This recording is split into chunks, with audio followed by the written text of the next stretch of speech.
Hello, my dear students. Welcome to another new math class for class 9 and class 10. So, students, আজকে আমরা একটি নতুন chapter শুরু করতে যাচ্ছি। চ্যাপ্টার 3 বীজগাণিতিক রাশি। সো স্টুডেন্টস, এই ক্লাসগুলো কাদের জন্য? যারা এবার 8 পাস করে ক্লাস 9 এ এসেছো এবং যারা ক্লাস 9 শেষ করে ক্লাস 10 এ পড়তেছো, পাশাপাশি যারা এবার এসএসসি দিবে তারা তো অবশ্যই ক্লাসগুলো করবে। সো ক্লাস 9, 10 এবং এসএসসি তোমরা সবাই এই ক্লাসগুলো চাইলে করতে পারো। ওকে, ক্লাস শুরু করার আগে কিছু কথা বলে নেই। তোমরা জানো আমি তোমাদেরকে মূলত কেমন ভাবে পড়াই। আমি প্রতিটি চ্যাপ্টার একদম প্রতিটি সেন্টেন্স ডিটেলসে এক্সপ্লেন করে তোমাদেরকে বোঝাই। পাশাপাশি কঠিন কোনো ওয়ার্ড থাকলে আমি সেটাও বিস্তারিতভাবে তোমাদেরকে সহজভাবে বুঝিয়ে দিই। তাছাড়া যেহেতু এটা গণিত, তো এখানে উদাহরণের অনেক ম্যাথ থাকে, তারপর কাজ দেয়া থাকে, আমি এগুলো তোমাদেরকে বুঝিয়ে দিই। পাশাপাশি অনুশীলনের মধ্যে যে ম্যাথগুলো থাকে সেগুলো আমি সলভ করে দিই। পাশাপাশি বোর্ডের সিকিউ এন্ড এমসিকিউ আমি সলভ করাই। পাশাপাশি বোর্ড পরীক্ষায় আসতে পারে এমন সম্ভাব্য কোশ্চেন আমি সলভ করে দিই। পাশাপাশি তোমাদের অতিরিক্ত কিছু সৃজনশীল এবং এমসিকিউ এবং জ্ঞানমূলক কোশ্চেন থাকে, আমি সেগুলো তোমাদেরকে সলভ করে দিই। সো তোমরা যদি আমার ম্যাথের সবগুলো ক্লাস দেখো, সো আশা করি তোমাদের ম্যাথে এ প্লাস মিস হবে না। তাছাড়া আমার অন্যান্য সাবজেক্টেরও প্লেলিস্ট রয়েছে, ভিডিও রয়েছে, তোমরা যদি সেগুলো দেখো, আশা করি সেই সাবজেক্টগুলোতেও তোমাদের এ প্লাস মিস হবে না। তাছাড়া আরেকটা বিষয় হচ্ছে, তোমরা এসএসসি তে শুধু এ প্লাস পেলেই কিন্তু হবে না। কেননা যখন তোমরা কলেজে ভর্তি হবে, ওখানে কলেজ সিলেক্ট করার ক্ষেত্রে যাদের মোট নাম্বার মানে সবগুলো বিষয়ের প্রাপ্ত মোট নাম্বার যার বেশি হবে, সে কিন্তু সেখানে অগ্রাধিকার পায়। যার মোট নাম্বার বেশি সে তার পছন্দের কলেজে ভর্তি হতে পারে, মানে তাকে ফার্স্ট রাখা হয়। তো ওই হিসাবে তোমাদের জাস্ট 80 পেয়ে এ প্লাস পেলে কিন্তু হবে না, মানে প্রত্যেকটা সাবজেক্টে ট্রাই করতে হবে 95 প্লাস যেন মার্ক উঠানো যায়। সো ওই হিসাবে তোমরা যদি আমার এই প্লে লিস্ট গুলো দেখো, আমি তোমাদের এমন ভাবে পড়াবো যেন তোমরা প্রত্যেকটা সাবজেক্টে 95 প্লাস করে মার্ক উঠাতে পারো। সো আমি মেইনলি সায়েন্সের স্টুডেন্টদেরকে পড়াই, যেহেতু এই সাধারণ গণিত, সায়েন্স, কমার্স এবং আর্টস এই 3 গ্রুপের স্টুডেন্টেরই রয়েছে। সো যারা কমার্স আর্টসে রয়েছে তারাও চাইলে আমার ভিডিওগুলো দেখতে পারো, তোমরা অবশ্যই দেখতে পারো। সো তোমাদের যেহেতু এটা রয়েছে অবশ্যই দেখতে পারো, তোমরাও 95 প্লাস মার্ক উঠাতে পারবে ইনশাআল্লাহ। সো তোমরা জাস্ট ভিডিওগুলো দেখলে যে 95 প্লাস পেয়ে যাবে সেটা এমন না। যেহেতু এটা ম্যাথ, তোমাদেরকে বাসায় অবশ্যই প্র্যাকটিস করতে হবে। কোনো ভিডিও বুঝতে না পারলে ভিডিওটি শুরু থেকে শেষ পর্যন্ত আরেকবার দেখবে। পাশাপাশি আমাকে কমেন্ট করে জানাতে পারো, পাশাপাশি হোয়াটসঅ্যাপ করতে পারো, আমাদের ফেসবুক পেজে মেসেজ দিতে পারো কোন বিষয়টি তুমি বুঝতে পারোনি, তাহলে ওই বিষয়ের উপর আমরা কি আবার নতুন ভিডিও আনবো। তাছাড়া ম্যাথ যদি তুমি জাস্ট পরে মানে জাস্ট ভিডিও দেখে দেখে মনে করো তোমার সব শেখা হয়ে গেছে, এটা কিন্তু ভুল। ম্যাথ মানেই তোমাকে প্র্যাকটিস করতে হবে। সো বাসায় বেশি বেশি প্র্যাকটিস করবে এবং আমার ক্লাসগুলো সবগুলো মনোযোগ দিয়ে দেখবে। আর প্লেলিস্টে যতগুলো ভিডিও থাকবে সবগুলো শুরু থেকে শেষ পর্যন্ত দেখবে, তাহলে আশা করি তোমার এসএসসি তে এ প্লাস মিস হবে না। তাহলে চলো দেরি না করে আজকের ক্লাসটি স্টার্ট করি। বীজগাণিতিক রাশি, অ্যালজেব্রিক এক্সপ্রেশন। বীজগণিতে অনেক সমস্যার সমাধানে বীজগাণিতিক সূত্র ব্যবহৃত হয়। আবার অনেক বীজগাণিতিক রাশি বিশ্লেষণ করে উৎপাদকের মাধ্যমে উপস্থাপন করা হয়ে থাকে। তাই এই অধ্যায়ে বীজগাণিতিক সূত্রের সাহায্যে সমস্যা সমাধান এবং রাশিকে উৎপাদকে বিশ্লেষণ বিষয়ক শিক্ষার্থীর উপযোগী করে উপস্থাপন করা হয়েছে। অধিকন্ত নানাবিধ গাণিতিক সমস্যা বীজগাণিতিক সূত্রের সাহায্যে উৎপাদকে বিশ্লেষণ করেও সমাধান করা যায়। পূর্বের শ্রেণীতে বীজগাণিতিক সূত্রাবলী ও এদের সাথে সম্পৃক্ত অনুসিদ্ধান্তগুলো সম্বন্ধে বিস্তারিত আলোচনা করা হয়েছে। তো স্টুডেন্টস, বীজগণিত কিন্তু তোমরা ক্লাস 7 এবং ক্লাস 8 এও করেছো। তো এগুলা বেসিক জিনিস, এখানে বোঝানোর কোনো কিছু নাই। তো আমি এগুলো জাস্ট এমনিতেই পড়তেছি। ওই বেসিকটা আশা করি তোমাদের ক্লিয়ার আছে। আর ক্লিয়ার না থাকলে কোনো সমস্যা নাই, আমি এমন ভাবে পড়াবো তোমরা যদি ক্লাস 7 এবং 8 এ মানে নাও পড়ে থাকো বীজগণিত খুব ভালো করে, মানে তাহলে কিন্তু হবে। আমি তোমাদেরকে একদম ইজি ভাবে বুঝিয়ে দেবো, একদম ডিটেলসে তোমাদেরকে পড়াবো। তো তোমরা বীজগণিত আশা করি এই প্লে লিস্টটা কমপ্লিট করার পর বীজগণিত নিয়ে তোমাদের আর কোনো সমস্যাই থাকবে না। ওকে, তারপর দেখো, এই অধ্যায়ে ওইগুলো পুনরুল্লেখ করা হলো এবং উদাহরণের মাধ্যমে এদের কতিপয় প্রয়োগ দেখানো হলো। এছাড়াও এই অধ্যায়ে বর্গ ও গণের সম্প্রসারণ, বাকশেষ উপপাদ্য প্রয়োগ করে উৎপাদক বিশ্লেষণ এবং বাস্তব সমস্যা সমাধানে বীজগাণিতিক সূত্রের গঠন ও প্রয়োগ সম্পর্কে বিস্তারিত আলোচনা করা হয়েছে। দেখো এই উৎপাদক বিশ্লেষণও কিন্তু তোমরা 7-8 করে এসেছো। ওকে, তারপর দেখো এই অধ্যায়ে পাঠ শেষে শিক্ষার্থীরা সেদিকটা পড়ার কোনো প্রয়োজন নাই, আমরা যখন অধ্যায়টি কমপ্লিট করবো আমরা জানতে পারবো আমরা কি কি শিখতে পারবো আর কি কি শিখতে পারবো না, এটা আমরা নিজেরাই জানতে পারবো, সেগুলো এখানে পড়ার প্রয়োজন নাই। ওকে, তারপর দেখো মূলত এখান থেকে আমাদের স্টার্ট বীজগাণিতিক রাশি। তাহলে চলো ফার্স্টে আমরা সংখ্যাটা দেখে নেই। সংখ্যা নির্দেশক প্রতীক এবং প্রক্রিয়া চিহ্ন এর অর্থবোধক বিন্যাসকে বীজগাণিতিক রাশি বলা হয়। যেমন 2a + 3b - 4c একটি বীজগাণিতিক রাশি। তাহলে এতটুকু করে আমরা মূলত কি বুঝতে পারলাম? দেখো এখানে কি লেখা, সংখ্যা নির্দেশক প্রতীক। তো এতটুকু দ্বারা আমরা কি বুঝতে পাই? এই প্রতীকটা মূলত সংখ্যাকে নির্দেশ করবে। দেখো এটা একটা বীজগাণিতিক রাশি, তাই না? তো এখানে সংখ্যা নির্দেশক প্রতীক বলতে আমরা কি বুঝতে পাই? এখানে টোটালটা একটা সংখ্যা নির্দেশ করতেছে না, 2a টোটালটা কিন্তু একটা সংখ্যা নির্দেশ করতেছে। তো 2 তো এখানে কনস্ট্যান্ট ধ্রুবক যা আছে তাই থাকবে, বাট এখানে এর মান কিন্তু যে কোনো কিছু হতে পারে। এটা 0 হতে পারে, +1 -1 -3 -100 +100, যে কোনো কিছু হতে পারে। সো এটা কি, এটা একটা সংখ্যা নির্দেশ নির্দেশ করে, এর মানে একটা প্রতীক। ওকে, সো টোটালটাকে আমরা বলতে পারি সংখ্যা নির্দেশ করে টোটালটা, বাট এখানে এ বি সি এগুলা কি সংখ্যা নির্দেশক প্রতীক। তারপর দেখো প্রক্রিয়া চিহ্ন, তারপর দেখা হচ্ছে প্রক্রিয়া চিহ্ন কি, প্রক্রিয়া চিহ্ন হচ্ছে প্লাস মাইনাস ইনটু বা মাল্টিপ্লিকেশন এবং ডিভিশন, এগুলাকে বলা হয় প্রক্রিয়া চিহ্ন। তো আমরা সংখ্যা নির্দেশক প্রতীক কি এটা দেখতে পেলাম যে এ বি সি এগুলো হচ্ছে সংখ্যা নির্দেশক প্রতীক, আর এগুলো তো কনস্ট্যান্ট, এগুলো সংখ্যাকে নির্দেশ করে, সরাসরি সরাসরি সংখ্যাকে নির্দেশ করে। ওকে, এর অর্থবোধক বিন্যাস, অর্থবোধক বিন্যাস কি? দেখো আমরা চাইলে মানে এগুলাকে যদি এভাবে লিখি, সাপোজ মনে করো ফার্স্ট টাইম এভাবে ডিভাইড চিহ্ন দিয়ে, তারপর লিখলাম 2a, তারপর ইনটু দিলাম, আবার একটা ইনটু দিলাম, তারপর 3b দিলাম, তারপর আমি প্লাস মাইনাস মাইনাস মাইনাস, তারপর যদি 4c দেই, দেখো এটা কিন্তু একটা অর্থবোধক বিন্যাস হয় না, তাই না? এটা এভাবে মন মতো আমরা ইচ্ছা মতো মানে দিতে পারবো না, এটার একটা অর্থ থাকতে হবে, অর্থবোধক বিন্যাস হতে হবে। দেখো এটার কিন্তু একটা অর্থ রয়েছে, তাই না? এখানে 2a 3b সাথে কি যোগ অবস্থায় রয়েছে, এবং এটা কি, এটা এই দুটা থেকে বিয়োগ হবে, তাই না? এরকম একটা অর্থবোধক বিন্যাস হতে হবে যদি বীজগাণিতিক রাশি হতে হয়। এরকম এলোমেলো উল্টাপাল্টা লেখা যাবে না। দেখো দুইটা গুণ একসাথে, শুরুতে বাক চিহ্ন দিয়ে শুরু করলাম, এখানে এক সিরিয়ালে অনেকগুলো মাইনাস দেয়া, এখনো ব্র্যাকেট টাকেট কিছুই নাই, তারপর তারপর লাস্টের দিকে আমি আবার আরেকটা বাক চিহ্ন একটা গুণ চিহ্ন এখানে দিয়ে দিলাম। এরকম উল্টাপাল্টা দিলে কিন্তু এটা বীজগাণিতিক রাশি হবে না। অবশ্যই সংখ্যা নির্দেশক প্রতীক এবং প্রক্রিয়া চিহ্নের অর্থবোধক বিন্যাস লাগবে। যদি অর্থবোধক বিন্যাস হয় তাহলে কি এটাকে আমরা বীজগাণিতিক রাশি বলতে পারবো। আশা করি বীজগাণিতিক রাশি কি তোমরা বুঝতে পেরেছো। তারপর দেখো বীজগাণিতিক রাশিতে A B C P Q আর M N X Y Z dot dot dot ইত্যাদি বর্ণের মাধ্যমে বিভিন্ন তথ্য প্রকাশ করা হয়, যে তোমরা এখানে দেখতে পেলে এখানে ইউজ করা হয়েছে, তাই না? এবিসি ইউজ করা হয়েছে। তারপর দেখো বীজগাণিতিক রাশি সংবলিত বিভিন্ন সমস্যা সমাধানে এই সমস্ত বর্ণকে ব্যবহার করা হয়।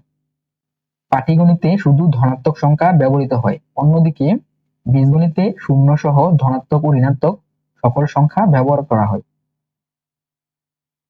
তাহলে বুঝতেই পারলে পাটিগণিতে আমরা শুধু ধনাত্মক সংখ্যা ব্যবহার করে এসেছি 1 2 3 4 5 6 এরকম, আর বীজগণিতে আমরা কি করব, 0 +1 -1 তারপর +3 -3 এরকম আমরা সকল সকল সংখ্যা ব্যবহার করতে পারি, ধনাত্মক ঋণাত্মক ও শূন্য সকল সংখ্যা আমরা বীজগণিতে ব্যবহার করে থাকি। বীজগণিতকে পাটিগণিতের সর্বাঙ্কিত রূপ বলা হয়। এলেনটা দ্বারা আমরা কি বুঝতে পারি? দেখো বীজগণিতের মাধ্যমে আমরা মানে যে কোনো কিছু একটা সাধারণ আকার প্রকাশ করতে পারি। সাপোজ তুমি বললে আমার কাছে 100 টাকা রয়েছে, আমার কাছে অথবা 50 টাকা রয়েছে, অথবা আমার কাছে 20 টাকা রয়েছে। সেভাবে যখন 20 50 বা 100 সরাসরি লিখবে, ওইটা কিন্তু পাটিগণিতের নিয়মের মধ্যে চলে যায়। আর তুমি যদি বলো আমার কাছে x টাকা রয়েছে, তো x টাকা যদি বলো তাহলে কিন্তু এখানে x এর মান কিন্তু যে কোনো কিছু হতে পারে, 20 হতে পারে, 50 হতে পারে, 100 হতে পারে, যে কোনো কিছু হতে পারে। তো এরকম যে আমরা সাধারণ আকারে প্রকাশ করি এটাকে কি সর্বাঙ্কিত রূপ বলা হয়। অথবা তুমি এভাবে বলতে পারো আমার কাছে 5টা আপেল আছে এবং 2টা আপেল আছে। টোটাল কয়টা হয় তোমার? 7টা আপেল, তাই না? 5টা আর 2টা কত? 7টা আপেল হয়। অথবা তুমি বলো তোমার কাছে 10টা আপেল আছে এবং 20টা আপেল আছে, টোটাল কয়টা হয়? 30টা আপেল। তো এটা বীজগণিতের মাধ্যমে আমরা এভাবে প্রকাশ করতে পারি x + y = কি মোট আপেল, মোট আপেল। সেইভাবে আমরা বীজগণিতের মাধ্যমে প্রকাশ করতে পারি। দেখো এখানে x y এর মান যে কোনো কিছু হতে পারে, তাহলে আমরা যে কোনো কিছু দিতে পারি। তারপর এখানে তুমি কি বোঝালা যে একটা হচ্ছে তোমার দুই দুই রকম আপেল থাকে না, আপেল তো কত রকমের বাজারে দেখতে পাও। তো টোটাল আপেল যে 5টা ধরে সবুজ কালার আপেল আছে আর অন্য কালার আপেল আছে 2টা, টোটাল 7টা আপেল। এটাকে আমরা এক্স ওয়াই প্লাস মানে x + y = মোট আপেল এভাবে প্রকাশ করতে পারি। এভাবে যে আমরা প্রকাশ করলাম এর কারণে কি, এর ফলে কি হলো, আমরা মানে x y এর মান যে কোনো কিছু নিতে পারবো, মানে এটাকে প্রকাশ করতে পারবো, এটাকে প্রকাশ করতে পারবো। আবার যদি অন্য হয় সাপোজ 1 + 3টা বললাম আমি, একটা আপেল প্লাস তিনটা আপেল আছে, টোটাল 4টা আপেল। তো এটাকে কি আমরা এটার মাধ্যমে প্রকাশ করতে পারি। তো এইভাবে যে আমরা সাধারণভাবে এগুলাকে প্রকাশ করি সাধারণ একটা আকারে, এটাকে সর্বাঙ্কিত রূপ বলা হয়। স্টুডেন্টস, আই হোপ তোমরা বুঝতে পেরেছো বীজগণিতে কেন পাটিগণিতের সর্বাঙ্কিত রূপ বলা হয়। ওকে, তাহলে চলো নেক্সট পেজ দেখি। বীজগাণিতিক রাশিতে ব্যবহৃত সংখ্যা ও সংখ্যা প্রতীকগুলো ধ্রুবক কনস্ট্যান্ট, এদের মান নির্দিষ্ট। আর অক্ষর প্রতীকগুলো চলক ভেরিয়েবলস, এদের মান নির্দিষ্ট নয়, এরা বিভিন্ন মান ধারণ করতে পারে। তো 2 লাইন পরে আমরা কি বুঝতে পারলাম, দেখো এখানে এটা তো একটা বীজগাণিতিক রাশি তাই না। এটার মধ্যে যে সংখ্যাগুলো রয়েছে এই 2 3 তারপর 4, এগুলো হচ্ছে কনস্ট্যান্ট, এগুলোর মান কিন্তু পরিবর্তন হয় না, যা আছে তা এগুলো সেম থাকবে। বাট এখানে এ বি সি এগুলো কিন্তু যে কোনো মান ধারণ করতে পারে। কখনো এর মান 5 হতে পারে, কখনো 10 হতে পারে, কখনো -5 -10 -12 -33 যে কোনো কিছু হতে পারে। সেই জিনিসটা এখানে বোঝানো হয়েছে। দেখো তাহলে কনস্ট্যান্ট কি তোমরা বুঝতে পারলে এবং ভেরিয়েবল কি বুঝতে পারলে, এগুলো হচ্ছে ভেরিয়েবল। তো বীজগণিত রাশিকে আমরা বিভিন্ন ভাবে লিখতে পারি। যেমন এটা একটা বীজগণিত রাশি, যেমন যেমন 2a plus 3b plus 4c plus 10, এখানে মাইনাস ছিল আমি প্লাস দিয়েছি, কোনো সমস্যা নেই। আমরা বিভিন্ন ভাবে বীজগাণিতিক রাশি লিখতে পারি। সেখানে কনস্ট্যান্ট কি 2 3 4, এখানে 10 এটাও কনস্ট্যান্ট, এটাও ধ্রুবক। ওকে, তো সবগুলোর সাথে যে এখানে সি বা বি এরকম থাকতে হবে এমন কোনো কথা নাই, সিঙ্গেল থাকলে কোনো সমস্যা নেই। তো এটা একটা বীজগাণিতিক রাশি, তো আমরা বীজগাণিতিক রাশিকে প্রকাশ করতে পারি। আর তোমরা বুঝতে পারলে কোনগুলো ভেরিয়েবলস এবং কোনগুলো কনস্ট্যান্ট। এগুলো হচ্ছে কনস্ট্যান্ট, আর পাশে যেগুলো আছে যেগুলোর মান পরিবর্তন হয় এগুলো হচ্ছে ভেরিয়েবলস। তাছাড়া এই বিষয়গুলো তোমরা ক্লাস 7 8 পড়েছো, তো এর থেকে বেশি করে আর বোঝানোর কোনো কিছু নাই। ওকে ওকে, তারপর দেখো বর্গ সংবলিত সূত্রাবলী। বীজগাণিতিক প্রতীক দ্বারা প্রকাশিত যে কোনো সাধারণ নিয়ম বা সিদ্ধান্তকে বীজগাণিতিক সূত্র বলা হয়। তাহলে বীজগাণিতিক সূত্র কাকে বলা হয় তোমরা বুঝতে পারলে। বীজগাণিতিক প্রতীক দ্বারা প্রকাশিত যে কোনো সাধারণ নিয়ম বা সিদ্ধান্তকে বীজগাণিতিক সূত্র বলা হয়। দেখো এখানে সাধারণ নিয়ম বলা হয়েছে তাই না। এই সাধারণ নিয়ম বলতে বোঝানো হয় এই নিয়মটা আমরা প্রায় সব ক্ষেত্রে মানে সব ক্ষেত্রে আমরা ইউজ করতে পারবো। মানে এ প্লাস এই যে বীজগণিতের যে সূত্রগুলা এটা কিন্তু আমরা সব ক্ষেত্রে ইউজ করতে পারি। Okay, A plus B square এটাকে আমরা কি সব জায়গাতে অ্যাপ্লাই করে A square plus 2b plus B square এভাবে লিখতে পারি। ওই জন্য এটাকে সাধারণ নিয়ম বলা হয়েছে। ওকে, তারপর দেখো সপ্তম ও অষ্টম শ্রেণীতে বীজগাণিতিক সূত্রাবলী ও এতদ সংক্রান্ত অনুসিদ্ধান্তগুলো সম্বন্ধে আলোচনা করা হয়েছে। এই অধ্যায়ে ওইগুলো পুনরুল্লেখ করে কতিপয় প্রয়োগ দেখানো হলো। তাহলে দেখো এখানে সূত্র 1, a plus B whole square equal A square plus 2b plus B square, এটা তো তোমরা পারো তাই না, ক্লাস 7 থেকেই তোমরা এটা জানো। এটা কিভাবে হয়েছে এটার প্রমাণটাও তোমরা পারো। তারপর দেখো সূত্র 2, a minus B whole square equal A square minus 2b plus B square. তো দুটা সূত্র কিন্তু তোমাদের একদম মুখস্থ থাকতে হবে, যদি তোমরা অলরেডি মুখস্থ করে ফেলেছো, ক্লাস 8 মুখস্থ করে ফেলেছো, এটা প্রমাণটা কিভাবে হয়েছে তোমরা সেটাও জানো। আমি একটু মনে করে দিচ্ছি তোমাদের। এটা যেহেতু a plus B whole square, তার মানে কি এখানে দুটো a প্লাস বি গুণা অবস্থায় রয়েছে তাই না, a plus b into a plus b. তো জাস্ট এই দুটাকে এখন গুণ করে দিলে এই গুণফলটাই কি, এই গুণফলটাই হবে এটা। তো এভাবে মূলত আমরা এটাকে প্রমাণ করতে পারি। এটা তোমরা ক্লাস 8 দেখেছো, 7 তোমরা 7 এগুলা ছিল। ওকে, বি এর ক্ষেত্রেও সেম। তো এই সূত্রগুলো আমাদেরকে মনে রাখতে হবে, মুখস্থ রাখতে হবে। তাছাড়া বীজগণিতের ম্যাথ যদি তুমি ভালোভাবে পারতে চাও, বীজগণিত ভালোভাবে পারতে হলে আর বীজগণিতের যে সূত্রগুলো রয়েছে এগুলো কিন্তু অবশ্যই তোমাকে একদম মুখস্থ করে ফেলতে হবে। সূত্র পাশাপাশি সূত্র থেকে যেই অনুসিদ্ধান্তগুলো নেওয়া হয়, মানে যে সিদ্ধান্তগুলো নেওয়া হয়েছে এগুলো হচ্ছে অনুসিদ্ধান্ত।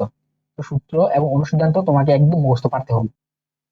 যদি তুমি সূত্র এবং অনুসিদ্ধান্তগুলো একদম মুখস্থ করে ফেলো তাহলে কিন্তু তুমি বীজগণিত করতে আর কোথাও আটকাবা না।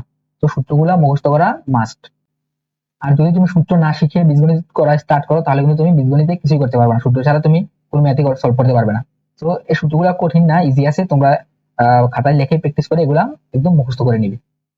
ওকে, তারপর দেখো মন্তব্য। সূত্র 1 ও সূত্র 2 হতে দেখা যায় যে এ স্কোয়ার প্লাস বি স্কোয়ারের সাথে 2ab অথবা -2ab যোগ করলে একটি পূর্ণবর্গ অর্থাৎ a plus B whole square অথবা a minus B whole square পাওয়া যায়। এটা দ্বারা কি বোঝানো হয়েছে দেখো, এই a প্লাস বি দেখো এটা বোঝানো হয়েছে। ওকে, যে a প্লাস বি স্কোয়ার এখানেও কিন্তু রয়েছে তাই না, a প্লাস বি স্কোয়ার। সেটার সাথে দেখো আমরা যখন প্লাস 2b যোগ করলাম তখন আমরা কি পেয়েছি, তখন আমরা পেয়েছি a plus B whole square. আর যখন -2b যোগ করেছি তখন পেয়েছি a minus B whole square, এটা একটা পূর্ণবর্গ। ওকে, এগুলো কিন্তু পূর্ণবর্গ, সেটা এখানে বোঝানো হয়েছে। ওকে, তারপর দেখো সূত্র 1 এর বি এর স্থলে -b বসালে সূত্র 2 পাওয়া যায়। এটা কিভাবে হয়েছে আমরা দেখি, মানে সূত্র 1 এর স্থলে, সূত্র 1 হচ্ছে এটা, এর বি এর স্থলে আমরা -b বসাবো। তাহলে দেখো a plus B whole square, এখানে বি এর পরিবর্তে আমরা কি বসাবো, মাইনাস বি বসাবো। দেখো এখানে বসালাম, এই যে প্রমাণটা এখানে দেওয়া আছে, বসালাম। তারপর এখানে ইকুয়ালের ইকুয়াল দিলাম আমরা, এখানে ইকুয়ালের ইকুয়াল, তারপর স্কোয়ার যেমন আছে তেমনই থাকবে, এই প্লাস যেমন আছে তেমনই থাকবে, তারপরে টু এ বি, তাই না? সো টু এ যেমন আছে তেমন রেখে আমরা বি এর পরিবর্তে আমরা এখানে মাইনাস বি বসিয়েছি। তারপর এই প্লাস এই বি স্কোয়ার, বি এর পরিবর্তে আমরা কি বসাবো, মাইনাস বি। তো প্লাস বি এর পরিবর্তে আমরা মাইনাস বি দিয়ে এখানে স্কোয়ার দিয়েছি।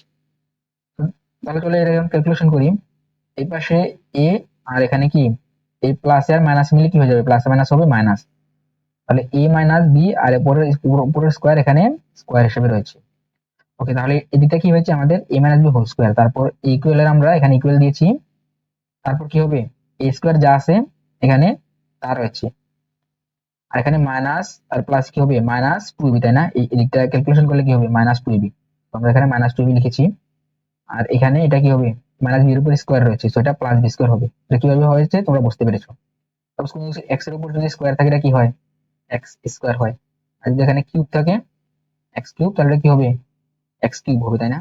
যদি এখানে মাইনাস থাকে তখন কি হবে, আমরা মাইনাস এক্স কিউব, তখন কিন্তু এটা মাইনাস এক্স কিউব হয়। এখানে তিনটা মাইনাস আছে, তাই না? তিনটা মাইনাস পরপর গুণ হলে কি হয়, আমরা কি জানি, তিনটা মাইনাস পরপর গুণ হলে এই মাইনাসে মাইনাসে প্লাস, তারপরে ইনটু আবার মাইনাস, তো প্লাসে মাইনাসে মাইনাস, এট লাস্ট তিনটা মানে বিজোড় সংখ্যক মাইনাস গুণ হলে এটা মাইনাস থাকে, আর জোড় সংখ্যক গুণ হলে প্লাস হয়ে যায়। আর দুটা মাইনাসে কি হয়, দুটা মাইনাস গুণ করলে প্লাস হয়।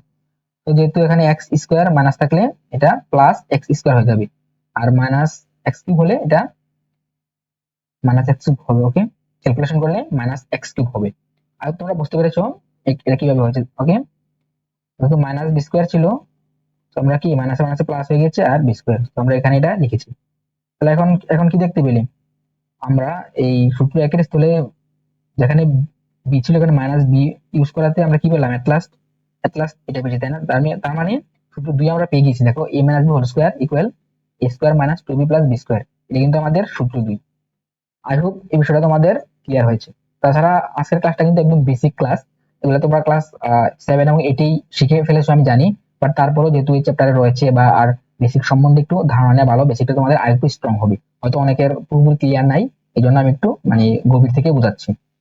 ওকে, তারপর দেখো অনুসিদ্ধান্ত এক, A square plus B square equal A plus B whole square minus two A B. তো এটা কিভাবে হয়েছে, এই অনুসিদ্ধান্তটা কিন্তু সূত্র এক থেকে নেওয়া হয়েছে। দেখো সূত্র এককে আমরা কিভাবে লিখতে পারি, এটা এভাবে আসে, তাই না? আমরা উল্টা করে লিখতে পারি, তাই না? A square plus two A B plus B square equal A plus B whole square. আমরা জাস্ট এই পাশেরটাকে ওই পাশে নিয়েছি আর এই পাশেরটাকে এই পাশে নিয়েছি, সেভাবে পাশ ঘুরালে কোনো প্রবলেম হয় না, আমরা এই পাশকে ওই পাশ করে লিখতে পারি। তো লিখার পর এখন দেখো আমরা এখন পক্ষান্তর করব, এ স্কোয়ার প্লাস বি স্কোয়ার কে যেমন আছে তেমন মানে এই পাশে রেখে দিয়েছি, রেখে দেওয়ার পর এই প্লাস টু কে আমরা ওই পাশে পাঠিয়ে দিব। ওই পাশে যেটা আছে ফার্স্ট এটা লিখে নিই, A plus B square minus two AB. আর তোমরা বুঝতে পেরেছো, ফার্স্টে আমি জাস্ট এই বাম পক্ষ ডান পক্ষ এভাবে সোয়াপ করেছি, মানে ঘুরিয়েছি, এটা এই পাশে এটা এই পাশে নিয়েছি। নেওয়ার পর এই যা এই মাঝখানে যে টু এবি ছিল এটাকে আমি পক্ষান্তর করেছি, মানে ওই পাশে পাঠিয়ে দিয়েছি। তো যদি এই পাশে এটা প্লাসের ছিল ওই পাশে গিয়ে এটা মাইনাসের হয়ে গিয়েছে। তো তারপর আমরা কি পেয়েছি, A square plus B square equal A plus B whole square minus two AB. দেখো অনুসিদ্ধান্ত একের মধ্যে এটাই। ওকে, তারপর অনুসিদ্ধান্ত দুই, অনুসিদ্ধান্ত দুই এর ক্ষেত্রে দেখো এই দুই নম্বর সূত্রটা ইউজ করা হয়েছে। ওকে, তো এটার ক্ষেত্রে সেম, জাস্ট এই পাশে ওই পাশে ঘুরিয়ে আমরা এই মাইনাস টু এবি কে ওই পাশে নিলে কি হয়, প্লাস টু এবি হয়ে যাবে, তাই না? সেখানে এটাই হয়েছে। দেখো এটাকে আমি দেখিয়ে দিই, A square minus two AB plus B square equal A minus B whole square. তাহলে আমি দেখো এ স্কোয়ার আর বি স্কোয়ারকে এই পাশে রেখে দিলাম, ইকুয়াল দিয়ে ওই পাশে যেটা আছে ফার্স্ট এটা লিখে নেই, এ মাইনাস বি হোল স্কোয়ার। এই পাশে মাইনাস টু কে আমরা কি পক্ষান্তর করবো, যেহেতু এই পাশে মাইনাস মাইনাস ওই পাশে এটা প্লাস হয়ে যাবে, প্লাস টু এবি। তো দেখো এটা কিন্তু আমাদের অনুসিদ্ধান্ত দুই। ওকে, দেখো A square plus B square equal A minus B whole square plus two AB, সেটা কিভাবে হয়েছে তোমরা বুঝতে পারলে। তারপর দেখো অনুসিদ্ধান্ত তিন, A plus B whole square equal A minus B whole square plus four AB. তো এটা কিভাবে হয়েছে, এটা মূলত আমাদের সূত্র এক থেকে হয়েছে। কিভাবে দেখো, ফার্স্টে আমরা এ প্লাস বি হোল স্কোয়ার লিখলাম, লিখার পর কি এটার সূত্রটা লিখেছি। এ প্লাস বি এর সূত্রকে আমরা কি জানি, দেখো এখানে A square plus two B plus B square. লিখার পর আমরা এটাকে কি করতে পারি দেখো, ফার্স্ট টাইম সূত্রটা লিখে নিই, আমাদের করে দেখাই তোমাদের। a plus B whole square equal a square plus 2ab plus B square. তো তারপর এখানে আমরা কি করতে পারি, a স্কোয়ার এখানে রাখলাম, রেখে মাইনাস 2ab দিলাম প্লাস বি স্কোয়ার। তো এখানে দেখো মাইনাস 2ab দিয়ে আমি যদি এখানে প্লাস 4ab এড করি, দেখো তো এই লাইনটাকে ক্যালকুলেশন করলে আমরা উপরের লাইনটা পাই কিনা। দেখো এই লাইনটাকে ক্যালকুলেশন করলে কিন্তু আমরা উপরের লাইনটা পাই, তাই না? দেখো এখানে যে স্কোয়ারটা রয়েছে এটা কিন্তু এখানে, তাই না? এখানে যে বি স্কোয়ার এটা এখানে। তো এখন আমাদেরকে 2ab করতে হবে। তো দেখো এখানে মাইনাসের 2ab আর প্লাসের 4ab, এই দুটাকে যদি আমরা ক্যালকুলেশন করি তাহলে কি হয়, তাহলে আমরা প্লাসের 2ab পাবো না। তো এইভাবে আমরা মূলত করেছি। তো এই হিসেবে চিন্তা করলে কি হয়, আমরা উপরেরটা থেকে আমরা এই নিচের লাইনটাকে লিখতে পারি। তো লিখলে এখন দেখো জাস্ট এটাকে আমরা কি পরিবর্তন করে এভাবে লিখলাম। লিখার পর এখন কি করব আমরা, এই দিকটা a square minus 2b plus b square, এটা সূত্র কি, এটা হচ্ছে a minus b whole square. দেখো এখানে রয়েছে a square minus 2b plus b square কি a minus b whole square, আমরা লিখেছি এখানে। আর এই প্লাস 4b এখানে যা আছে তা রয়ে গেছে। সেটা হচ্ছে কি আমাদের অনুসিদ্ধান্ত 3। ওকে, যে a plus b whole square equal কি a minus b whole square plus 4b। দেখো, সো আই হোপ অনুসিদ্ধান্ত 3 তোমরা বুঝতে পেরেছো। ওকে, তাহলে এখন দেখো অনুসিদ্ধান্ত 4, a minus b whole square equal a plus b whole square minus 4ab। এখানে প্রমাণটা দেখো, এই প্রমাণটাও কিন্তু সেম, আমরা তিনেরটা যেভাবে করেছি সেম। তখন আমরা ব্যবহার করেছি সূত্র 1, এখন আমরা সূত্র 2 ব্যবহার করব। তো এটা কিভাবে হচ্ছে আমার মনে হয় তোমাদের ডিটেলসে দেখাতে হবে, তোমরা নিজেরাই পারবে। আচ্ছা, তারপরে আমি দেখিয়ে দিই। দেখো এটা যেভাবে আছে তেমন লিখেছি আমরা। ফার্স্টে সূত্রটা লেখার পর এখানে আমরা প্লাস 2ab দিয়েছি, তো দেওয়ার পর এখানে আমরা মাইনাস 4ab লাস্টে অ্যাড করেছি। অ্যাড করার পর এট লাস্ট যখন আমরা ক্যালকুলেশন করব, টোটালটাকে ক্যালকুলেশন করলে কিন্তু আমরা এটাই পাবো, তাই না? a স্কয়ার প্লাসের b স্কয়ার প্লাসের কিন্তু রয়েছে, পাশাপাশি প্লাসের 2ab আর মাইনাসের 4ab, লাস্টে কি ক্যালকুলেশন করলে কি মাইনাস 2ab থাকবে। দ্যাট মিন্স এই পাশ আর ওই পাশ সেমই, আমরা এটাকে ক্যালকুলেশন করলে যেহেতু এটা পাই, তো আমরা এটাকে কি এটা লিখতে পারি। লেখার পর এখন দেখো এই এতটুকুকে আমরা কি লিখতে পারি, a square plus 2b plus b square. এতটুকু সূত্র কি, এটা সূত্র 1 না? দেখো a plus b whole square, তো আমরা a plus b whole square লিখলাম। লেখার পর এখানে এই পাশে যেটা রয়েছে, বাকি যেটা রয়েছে মাইনাস 4ab আমরা পাশে লিখে দিলাম। তো এটাই কি, এটা আমাদের অনুসিদ্ধান্ত 4। তো কিভাবে অনুসিদ্ধান্ত 4 হয়েছে আশা করি তোমরা বুঝতে পেরেছো। ওকে, তারপর দেখো অনুসিদ্ধান্ত 5, a square plus b square equal a plus b whole square plus a minus b whole square by 2। তো কিভাবে হয়েছে দেখো, প্রমাণটা নিচে দেয়া আছে, সূত্র 1 ও 2 হতে। কারণ আমরা যে 5টা অনুসিদ্ধান্ত দেখলাম, এই 5টাই কি আমাদের এই দুটো সূত্র থেকে তৈরি হচ্ছে। ওকে, অনুসিদ্ধান্ত গুলোকে আমরা সূত্রের মতো করে আমাদের ম্যাথের মধ্যে ইউজ করতে পারি। ওকে, তাহলে এই 5-এর প্রমাণটা দেখো। তাহলে এই সূত্র দুটোকে আমরা পাশাপাশি লিখেছি। এখানে দেখো a প্লাস হোল স্কয়ার এই পাশে ছিল, তাই না? আর আমরা জাস্ট এই পাশে করে ফেলেছি, এটা কোনো সমস্যা না। আমরা ম্যাথের ক্ষেত্রে মানে left hand side right hand side মানে এপাশ ওপাশ করতে পারি, এতে কোনো প্রবলেম হয় না। ওকে, লেখার পর এখন আমরা দুটাকে যোগ করব। তো যোগ করার ক্ষেত্রে তোমরা জানো এই ইকুয়াল ইকুয়াল মানে পাশাপাশি লেখা লাগে অনেক সোজাসুজি। আর এই যেগুলা সেম টাইপ মানে সেম দেখতে একই রকম, এগুলাকে আমরা উপর নিচে করে একসাথে লিখি, বলে তোমরা ক্লাস 8 জানো। তো লেখার পর এখন যোগ করে দাও। এখানে a স্কয়ার স্কয়ার যোগ করলে কি হবে, দুটো যেহেতু প্লাসের, তো প্লাস 2a স্কয়ার। তারপর এখানে দেখো মাইনাসের 2ab আর প্লাসের 2ab, এই দুটা কাটাকাটি যাবে। এখানে প্লাসের একটা বি স্কয়ার, এখানে প্লাসের একটা বি স্কয়ার, দ্যাট মিন্স কি হবে, এটা প্লাস 2b স্কয়ার। যেটা আমরা টোটালটা লিখেছি। ওকে, এখানে প্লাস 2b স্কয়ার, এখানে প্লাস 2 স্কয়ার। তারপর এখানে দেখো a plus b whole square a minus b whole square. তো এটা যেহেতু সরাসরি, যদি এখানে প্লাস থাকতো তাহলে আমরা কি লিখতে পারতাম, যে 2a plus b whole square লিখতে পারতাম, তাই না? তো যেহেতু এখানে প্লাস নাই মাইনাস, তাহলে এটাকে আমরা এভাবে লিখতে পারবো না। আমাদের কি লিখতে হবে, a plus b whole square ফার্স্টে লিখলাম, তারপর প্লাস দিয়ে আমরা আবার এটাকে লিখবো a minus b whole square. তো যোগ কিভাবে করতে হয় এটা যদি তোমরা জানো, আর না জানলে এখন এখন বুঝতে পারলে কিভাবে করতে হয়। ওকে, করার পর এরপর আমরা কি করতে পারি, দেখো এই দুটো থেকে আমরা 2 কমন নিতে পারি, তাই না? তো 2 কমন নিলাম। কমন নিলে কি হবে, এটা থেকে 2 কমন নিলে এটা হবে কি a স্কয়ার, প্লাস এটা থেকে 2 কমন নিলে হবে b স্কয়ার। কিভাবে কমন নিতে হয় এটা আশা করি তোমরা জানো। দেখো কমন নেওয়া মূলত কি, মানে দেখো জাস্ট এটাকে যদি তুমি আবার ক্যালকুলেশন করো, দেখো এটাকে গুণ করো এই 2 কে, মানে এটাকে যদি আমরা ক্যালকুলেশন করি তাহলে কি হয়, এটা ক্যালকুলেশন করলে 2 স্কয়ার হবে, তাই না? এই 2 ফার্স্ট এটার সাথে গুণ হবে, তারপর এখানে প্লাস, এই প্লাসের প্লাস, এখানে প্লাস আর এখানে প্লাস মিলে কি প্লাস, আবার 2 এর সাথে গুণ করলে 2b স্কয়ার। দেখো আমরা উপরেরটা পাইতেছি, তাই না? তো কমন না মূলত এটাই, জাস্ট আমরা কি মানে ওই যেটা সবগুলোর সাথে রয়েছে এগুলোকে আমরা আলাদা করে এখানে গুণ অবস্থায় রেখে দিই, এতটুকুই। তো কমন নিতে হলে আমরা কি করতে হয়, এখানে 2 যেহেতু নিলাম, এই 2 দিয়ে এটাকে ভাগ দিব, 2 দিয়ে আবার এটাকে ভাগ দিব, ভাগ দেওয়ার পর আমরা এখানে ব্র্যাকেটের ভিতর লিখবো। দেখো আমরা এমন ভাবে লিখেছি, যেহেতু 2 কমন নিয়েছি, সো 2 দিয়ে এটাকে ভাগ দিলে কত হয়, a স্কয়ার হবে। 2 স্কয়ার যদি আমরা 2 দ্বারা ভাগ দিই তাহলে 2 2 বাদ দিয়ে কত থাকবে, a স্কয়ার থাকবে। a স্কয়ার লিখলাম, এই 2 দিয়ে আবার আমরা 2b স্কয়ারকে ভাগ দিব, 2b স্কয়ারকে 2 দিয়ে ভাগ দিলে কত, শুধু b স্কয়ার থাকে। তো ব্র্যাকেটের ভিতর আমরা এভাবে লিখবো, ওকে। সো লিখেছি, আর ওই পাশে এটা যা আছে তাই রয়ে গেছে, ওকে। দেখো যা আছে তাই রয়েছে। তারপর লাইন আমরা কি করলাম, এই পাশের 2 কে আমরা ওই পাশে ওটাকে ভাগ করে দিব। তো এই পাশে তাহলে আর এটা পরে থাকলো, এটাকে রাখলাম, রাখার পর এই 2 কে যেহেতু ভাগ করে দিয়েছি, দেখো এটাকে আমরা 2 দিয়ে ভাগ করে দিয়েছি। এটাই আমাদের অনুসিদ্ধান্ত 5। ওকে, আই হোপ বুঝতে পেরেছো। অথবা এটাকে তুমি এভাবে ভাবতে পারো যে আমরা দুই পক্ষকেই 2 দিয়ে ভাগ করেছি, 2 দিয়ে, এটাকেও করলে কি এখানে 2 2 কাটা যাবে, গিয়ে থাকবে হচ্ছে এটা। আর এই পাশে যেহেতু 2 উপরে নিচে কাটতে পারবো না, তাহলে কি এখানে এভাবে হবে, 2টাই এখানে থেকে যাবে। আই হোপ তোমরা বুঝতে পেরেছো। যদি আমরা এখন উচ্চতর ক্লাসে পড়ি, আমরা সরাসরি কি করি, যে 2 পাশে ভাগ করে দিই, এভাবে বলি, জাস্ট ডিরেক্ট এখানে গুণ অবস্থায় আছে ভাগ করে দিই, আর ভাগ অবস্থায় থাকলে এই পাশে ভাগ অবস্থায় থাকলে ওই পাশে গিয়ে আমরা গুণ করে দিই। অথবা এই পাশে কোনো কিছু গুণ অবস্থায় থাকলে এই পাশে এনে আমরা ভাগ অবস্থায় করতে পারি, অথবা এই পাশে ভাগ অবস্থাতে থাকলে এই পাশে এনে কি গুণ করে আমরা ক্যালকুলেশন করতে পারি। আর তাছাড়া এগুলো তোমরা ক্লাস 7 8 জানো, তো এই বিষয়ে আমি আর বিস্তারিত বলতেছি না। তো স্টুডেন্টস, আই হোপ আজকের ক্লাসটি তোমরা পুরোপুরি বুঝতে পেরেছো। আজকে আমরা টোটাল সূত্র দেখলাম 2টা, আর অনুসিদ্ধান্ত দেখলাম 5টা। কয়টা হলো তাহলে, 7টা হলো, তাই না? তো এই সূত্র অনুসিদ্ধান্ত এই 7টা তোমরা একদম মুখস্থ করে ফেলবে, এগুলো কিন্তু ম্যাথ করতে আমাদের কাজে লাগবে। তাহলে আজকের ক্লাসটি আমরা এখানেই শেষ করতেছি। নেক্সট ক্লাসে আমরা অনুসিদ্ধান্ত 6 এখান থেকে স্টার্ট করব। তো স্টুডেন্টস, তোমরা যারা এখন আমার ফেসবুক পেজে ফলো দাওনি, এখনই দিয়ে ফেলো, এবং ইউটিউব চ্যানেলটি এখন যারা সাবস্ক্রাইব করোনি, এখনই করে ফেলো। পাশাপাশি তোমরা চাইলে আমার ফেসবুক গ্রুপে জয়েন হতে পারো।